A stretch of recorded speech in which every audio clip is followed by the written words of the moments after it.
ప్రెగ్నెన్సీలో ఎక్సర్సైజ్ చేయొచ్చా? నమస్తే, నేను మీ డాక్టర్ పద్మలత యారాసి, మాతృత్వ fertility centre Proddatur. Normal pregnancy అయితే ఎక్సర్సైజెస్ చేసుకోవచ్చండి. మైల్డ్ టు మోడరేట్ ఎక్సర్సైజెస్ చేయొచ్చు.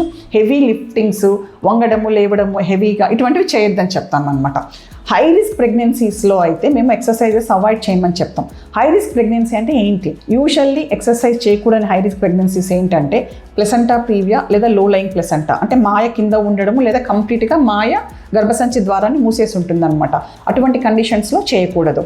సెకండ్ వచ్చేసేసి మీకు ప్రెగ్నెన్సీలో ఎప్పుడైనా బ్లీడింగ్ అయితే అటువంటి ప్రెగ్నెన్సీస్లో కంటిన్యూ అయినప్పుడు వాళ్ళని కూడా మేము ఎక్సర్సైజ్ చేయొద్దని చెప్తామన్నమాట. నెక్స్ట్ వచ్చేసి ట్విన్స్ లేదా ట్రిప్లెట్స్, గర్భసంచిలో ఒకరికంటే ఎక్కువ బిడ్డలు పెరుగుతూ ఉంటే కూడా ఎక్సర్సైజ్ చేయొద్దని చెప్తాము.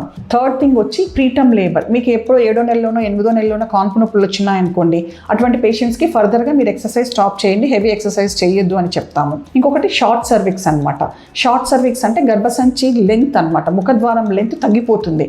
అటువంటి వాళ్ళను కూడా ఎక్సర్సైజెస్ చేయొద్దని చెప్తామన్నమాట. సో ఇటువంటి కండిషన్స్లో మీరు ఎక్సర్సైజ్ అవాయిడ్ చేయడమే బెటర్ అండి. ఏదైనా మీరు ఎక్సర్సైజ్ చేయాలా అని అనుకుంటే మీ డాక్టర్ సలహాను తీసుకొని ఎక్సర్సైజ్ చేయటం మంచిది. Thank you.